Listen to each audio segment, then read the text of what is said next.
Sa puso ng Oriental Mindoro, matatagpuan ang lungsod ng Calapan, isang lungsod na binubuo ng 62 barangay, bawat isa'y may kanya-kanyang kwento, kultura at hamon sa buhay. Ngunit sa likod ng kagandahan at sigla ng lungsod, may mga komunidad na patuloy na lumalaban sa mga pagsubok ng kalikasan. Isa na dito ang Barangay Ginubatan na madalas subukin ng panahon. Palibasan, medyo mababa sa lugar pag umulan ng malakas. Nagkakaroon ng baka kaya namamatay ang tanong.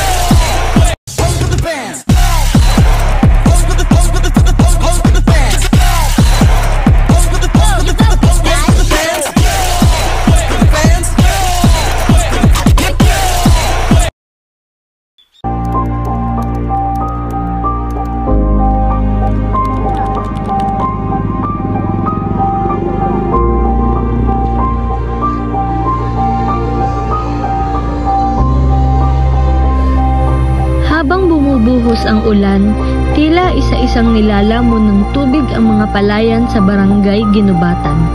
Ang lupaing ilang buwan inalagaan ng mga magsasaka, ngayon ay unti-unti nang naglalaho sa ilalim ng baha. Magandang araw po! Sa gitna ng makitid at maputik na daan, patungo kami sa tahanan ng dating presidente ng Samahan ng mga Magsasaka sa Ginubatan. Hindi madali ang daan, madulas, mabigat at puno ng putik, ngunit ito rin ang daang araw-araw na tinatahak ng mga magsasaka. Thank you po! Mayor natin dito. Ano po yung pangalawa pong rason? Yun lang ang pinakamatindi namin dahilan yung pag wala ng marami, malakas, nagkamadali agad magkatubig itong lugar nito. Mapalibasan, medyo mababa sa lugar. Yun lang naman dahil kung ang problemahin naman namin sa tubig, yung para nakapagtanim agad hindi na ang problema, malakas ang dalag ng tubig at may sariling patubig itong lugar nito. Kaya lang yun ang unang dahilan namin. Pero hindi pa naman po kayo nalulugi ng... Ngayon panahon ito, talagang logo yung financier. Dahil ang financier nito ngayon, yung kapatid kong sunod sa akin. Dahil hindi naman problema ng isang tao ang pagbubukid. Alam ba kanina kung bakit? Basta may pera ka, madali ang upahan. Habang patuloy namin sinusundan ang bahay sa Ginubatan, nakilala namin ang isa pang magsasaka at nag-aalaga rin ng manok para sa kanya. Ang buhay ay hindi madaling daanan. Sa bawat patak ng ulan at bawat baha ay naidumadaloy sa kanilang lupain, nararamdaman nila ang bigat ng kabuhayan, hindi lang saan, kundi pati na rin sa pang-araw-araw nilang pangangailangan ng kanyang pamilya. Pagdating sa gumanda ang panahon, di ang taas, di ang panahon siya.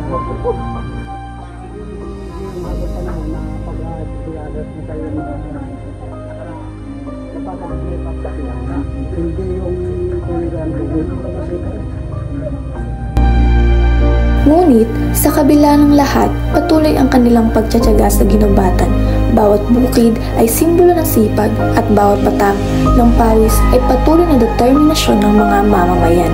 Sa bawat hamon ng dulot ng baha at hirap sa kabuhayan, ang diwa ng Ginubatan ay nanatiling matatag buhay na hindi lang para sa sarili, kundi para sa kinabukasan ng pamilya at komunidad. Maputik man ang daan, patuloy ang kanilang paglalakbay, dala-dala ang pag-asa nilang araw. Hindi na baha ang magtatakda ng kanilang kinabukasan. Sa puso ng Barangay Ginubatan, ang tunay na yaman ay hindi lang ang palay, kundi ang mga taong patuloy na lumalaban anumang unos ang dumating. Gitna ng hamon dulot ng pagbaha, hindi lamang mga magsasaka ang epektado pati na rin ang mga namumuno sa Barangay Ginubatan. Patuloy na naghahanap ng paraan upang maibsan ang epekto nito sa kanilang nasasapupan. Isa sa mga kinapanayam ng aming grupo ay si Konsehal na matagal nang nakasaksi sa paulit-ulit na pagbaha sa kanilang barangay. Paano naman po kaya yung panghanap buhay po ng mga magsasaka po? Yung magsasaka na gamit na rin yan, ibang magkaroon na tibok trabaho pa sa bago maano, diba? Kapag hindi ako natin dahil siyempre may mga estula din. Ikababaw na rin ang araw kaya hindi namin po sa buhay dapat yung tumutok din. Nagbuhay na kami yung pasok ng mga magulang. Ang mga leader tulad ni Konsehal ay patunay na ang pamumuno ay higit pa sa tungkulin. Ito ay serbisyo, malasakit at pag-asa.